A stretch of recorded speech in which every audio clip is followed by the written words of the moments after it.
A man accused of setting homes on fire. How his vehicle and surveillance cameras led to his arrest. I'm Rafael Sanchez. That story next on the News at 5. New charges tonight against an Indiana couple accused of abandoning their adopted Ukrainian daughter. The latest in this bizarre case. We're on the cooler side of things for now, but we'll talk about the return of warmer temperatures for the weekend. This is RTV6 News at 5, working for you. Good evening, I'm Mark Mullins. Amanda Starantino is off. Tonight, RTV6 is following the case against an accused serial arsonist who is now giving his side of the story. D.R. Gray faces 17 counts of arson, and today he explained to a judge what led to him setting multiple homes on fire. Working for you, our Rafael Sanchez found out how surveillance cameras, his vehicle, and a tracking device led to his downfall. D.R. Gray is accused of setting multiple homes on fire on the southwest side of Indianapolis, in the Mar Hill section of the city. During a court hearing, he blamed his actions on a mental illness, telling a judge today that he had been diagnosed with schizophrenia and psychosis more than 4 years ago. Gray's arrest is a relief to homeowners, renters, and property owners left with damage, ranging from $1,200 all the way up to $30,000. Newly released court documents show the arson fires began on September the 17th and ended December the 16th, while local and federal investigators gathered surveillance camera video and other evidence. A major development came in November. That's when a judge approved the placement of a GPS tracking device on his vehicle that placed him near the scene of the fires. Working for you in Indianapolis, Rafael Sanchez, RTV6. A Marion County judge reduced Gray's bond from $80,000 to $40,000 when Gray disclosed his mental illness in court. If Gray is released on bond, he'll be under GPS monitoring and cannot leave Marion County. New tonight, investigators say the man charged in an explosion in Speedway may be also responsible for past attempts to cause trouble. Investigators say 56-year-old Wayne Turner and his 21-year-old grandson Isaac are responsible for a blast Friday under a railroad overpass on West 16th Street. Authorities now say Wayne was to blame for the October 3rd, 2018 explosion in Irvington and was previously charged for setting off a device the night before the 2016 Indy 500. A former husband and wife accused in a bizarre neglect case are now facing new charges in Tippecanoe County. Michael and Christine Barnett were a couple when they adopted a Ukrainian orphan with reported dwarfism. They're accused of abandoning her in Lafayette a few years after adopting her. The Barnetts claim the girl was really an adult pretending to be a child. Well, new today, in addition to their original charges of neglect of a dependent, they now face 4 counts of neglecting causing bodily injury. Both were scheduled to go to trial together in January, but now it's been decided that they will be tried separately. An Indiana mother will spend 7 years behind bars for injecting fecal matter into her son's IV. Tiffany Alberts of Walcott was arrested and charged in 2016 after an investigation found she was taking a syringe and inserting her son's own feces into his IV. He had the IV for cancer treatments. The feces caused bacterial infections and sepsis. Authorities became suspicious when hospital staff saw Alberts on surveillance video injecting something into her son's IV. In a move that's gotten a lot of people talking, the federal government has made 21 the legal age to buy tobacco products. So we're looking into how this will impact you. This change has a lot of central Indiana businesses scrambling to change their signs because it went into effect just last week. Now, RTV6 spoke with a man who works at a local tobacco shop. He says he's cautiously optimistic this will curb young people from smoking. I've smoked for 25 years. I hate it, but it's an addiction. And for these young kids to be picking up this habit, it's not, it's not good. It's horrible. It's terrible. We reached out to the Indiana Alcohol and Tobacco Commission about this change, but they suggested we reach out to the Food and Drug Administration. The FDA says the law is clear. Businesses can only sell tobacco products, including vapes and e-cigarettes, to people 21 and over. Let's take you outside, give you a live look from our tower camera showing we're getting socked in with all that fog, and the temperatures have taken a dip. Meteorologist Kyle Mounts is in the Storm Team 6 tracking center with a look ahead into the weekend. Kyle. Yeah, Mark, it's been a fairly gray day here. We haven't been able to really break those clouds apart. Now, as we look at the satellite and radar, you do notice there's some clearing back in Illinois. That'll try and sneak in here over the next couple of hours, but more clouds are going to roll in behind that. We are dry, though. No precipitation associated with those, but we do have some visibility issues, certainly once we get toward Gas City and Fairmount, where visibility has been bouncing around between about 2 and 4 miles. Right now, visibility is 4 miles in Muncie and about 6 miles in downtown Indianapolis. Not going to slow you down too much. With that temperature of 40, it's 37 in Kokomo and 46 in Bloomington. We'll continue with clouds and some patchy fog this evening. Once temperatures dip a little bit, they'll come back up to around that 40-degree mark. We'll talk about the weekend warmth returning in just a few minutes. See you soon, Kyle. Thank you. After nearly 4 decades on the force for Beech Grove, Police Chief Mark Schwartz is now retiring, and the city is poised to announce his replacement. Schwartz has been the last 8 years as police chief for Beech Grove, but he's been with the department for 37 years. Mayor Dennis Buckley said that he has spent the last few weeks interviewing 9 different candidates for his replacement and will make that choice public next week. RTV6 will be at that announcement happening at 10 a.m. Monday, and we will let you know what happens. 500 million pounds of food given out to those who need it in Indiana, and this organization still says it's not done improving the situation. Gleaners Food Bank celebrated a monumental milestone today, marking 500 million pounds of food and goods in communities in 21 counties. The food bank has an ultimate goal of completely eliminating the meal gap in central Indiana. Gleaners CEO says a lot of progress has been made, and those big numbers on how much food has been given out are impressive. But it's about more than just that. It's not enough to talk about how many pounds go out the door, frankly. We want to have an impact on health outcomes and the chronic health conditions that are affected by the food people eat, frankly affected by the food they don't eat. Gleaner says the launch of a produce cooperative in 2017 sparked strong growth and began to transform the way Hoosiers eat. It says it's on the path to help close the meal gap in Indiana by the year 2023. Well, whether you're someone who likes to get Christmas all cleaned up after the 26th, or you're that person who keeps their tree up until the new year, the Department of Public Works and Indy Parks want to help you get rid of your tree the green way. Recycling is happening at parks all over Marion County right now at 9 different locations. We caught up with a man visiting his in-laws here in Indianapolis all the way from Canada. He says helping recycle his mother-in-law's tree was a no-brainer. To do the right thing instead of just putting it out on the trash. A good community spirit thing to do, I think, and I hope everybody will do something with their tree like that. A few rules here. Trees should be left at the specially designated areas you'll find at the drop-off locations. They need to be free of ornaments, lights, and tinsel, and they have to be real. You can recycle your tree through January 31st in Marion County. We put the full list of drop-off sites in this story on the RTV6 app and the IndyChannel.com. Still ahead at 5:30 on RTV6, there's nothing wrong with getting a little assistance when it comes to feeding your family. How Butler University students are working to ensure people are taking advantage of this helpful program. But first, you may not know the name Eddie Gallagher yet, but Navy SEALs who served with him describe him as evil. What all this controversy has to do with President Trump? Next. Typically this time of year, we would be talking about how much snow to expect, but this is how much rain is coming our way this weekend. I'll let you know when it will arrive. You're watching RTV6 News at 5. Down, 0 deposit, 0 first month, and 0 due at signing. This is RTV6 News at 5, working for you. New video interviews and documents show the number of Navy SEALs offering critical testimony about former SEAL Chief Edward Gallagher's behavior, one even calling him a psychopath. He was demoted after being found guilty of posing with a corpse.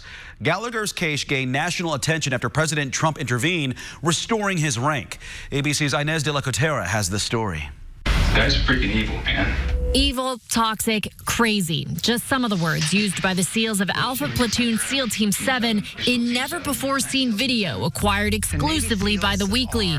They describe Special Operations Chief Edward Gallagher, who was accused of committing war crimes, including murder, while in Iraq in 2017. The confidential interviews, along with photos, texts, and documents, part of Navy investigative materials and part of a new documentary by the New York Times, currently available on Hulu and airing this Sunday on FX. Gallagher was acquitted in the deadly stabbing of a teenage ISIS captive, but was found guilty of posing with a corpse, which resulted in Gallagher being demoted. His colleagues alleging a pattern of grim conduct. I saw Eddie take a shot at probably a 12-year-old kid. The guy got crazier and crazier. The men breaking an unspoken code of silence. This is a case where some SEALs who are not supposed to take things outside the family turned in their own chief. President Trump repeatedly intervened on Gallagher's behalf, dismissing concerns about his behavior, even reversing his demotion and stopping a Navy review that could have stripped Gallagher of his Trident pin, which establishes him as a SEAL. With Eddie Gallagher, you know that story very well. They wanted to take his pin away, and I said, no, you're not going to take it away. He was a great fighter. Just last week, Gallagher posted on Instagram a photo showing him and his wife attending a party at the president's Mar-a-Lago resort, and that they gave Trump a gift from Mosul. This is all about ego and retaliation. This has nothing to do with good order and discipline.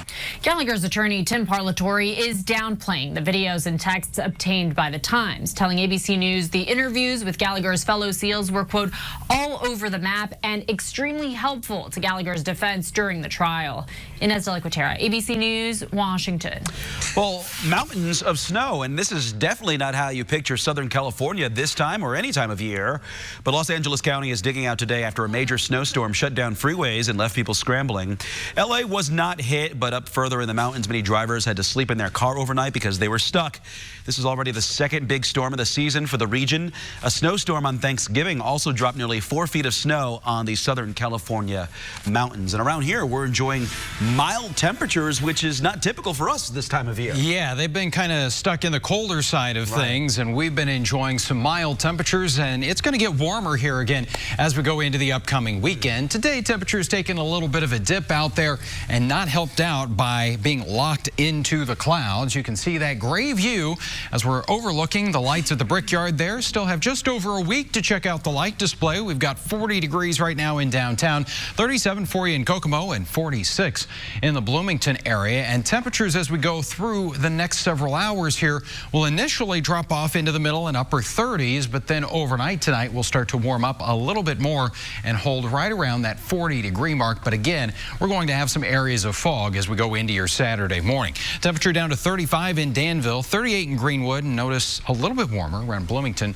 only dropping to about 40 degrees. Our Saturday, once again, is going to have quite a bit of cloud cover around. Not going to see a whole lot of sunshine here, but temperatures will be warmer. 54 at noon, getting into the lower 60s during the afternoon, and the daylight hours I do think are going to be dry for us. Maybe an isolated shower or two once we get to around 8 o'clock in the evening. You'll enjoy a high of 63 in Bloomington, 60 in Muncie, and middle 50s in Peru. We're still not looking at anything to complain about for this time of year, well above average. As we look at TrueCast tomorrow evening at 8:30, there's a couple of those very isolated showers. More widespread rain, though, that's going to move in here as we get overnight and into our Sunday morning. This is TrueCast at 6 a.m. Could even have a couple of rumbles of thunder here as we go throughout the day on Sunday.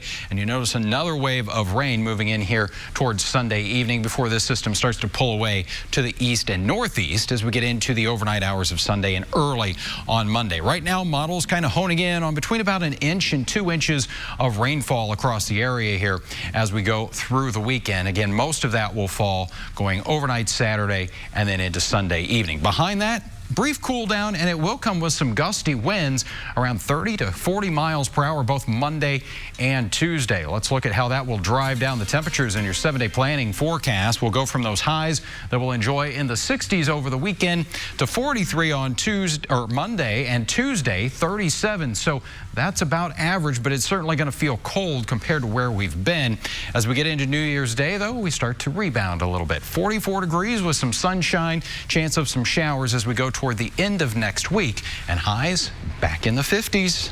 All in all, looking good. Here comes 2020. That's right. All right, thanks, Kyle, for that.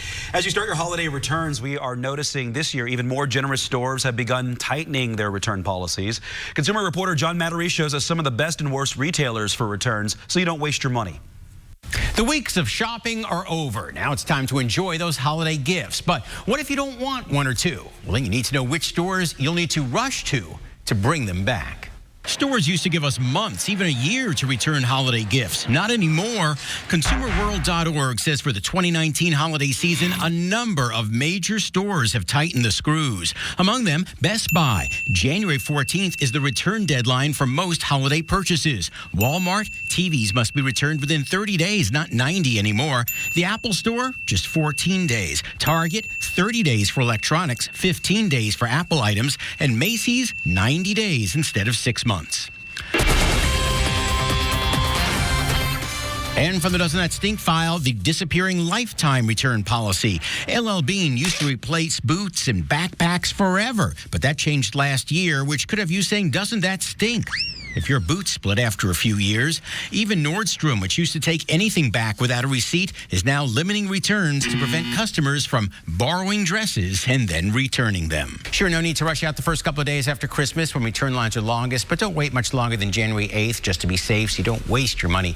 Working for you, I'm John Matteries for RTV6. The holidays are wrapping up, and you may be feeling emotionally exhausted, too, after all those activities with family and friends. Well, that's why psychologists are telling people to consider JOMO. It stands for the joy of missing out. It's not a psychological term, but it's based on another term, FOMO, fear of missing out. JOMO is the sense of satisfaction of foregoing an activity in order to take care of yourself. Bottom line, it's okay to turn down an invitation if you know it will relieve your stress about it. Experts break down the best way to say no without the risk of missing out. When you get an invitation, I think it's completely appropriate to say, oh, thanks, that sounds really fun. I'm going to need to get back to you. And so by doing that, then you have the time and the space to consider your priorities. And another tip to JOMO the right way: consider the balance of wants and the shoulds in your life. If there are too many shoulds happening on your calendar, it may be a good time to say no to some of them. Now, here's a way to stay in and say yes to some football. We've got a pair of bowl games still to come on RTV6. Tomorrow, you'll see Notre Dame in the Camping World Bowl, the game down in Orlando, Florida. The Fighting Irish take on Iowa State with the game starting at noon. Then on New Year's Day, Michigan and Alabama play in the Citrus Bowl. Also in Orlando, that's next Wednesday at 1 p.m.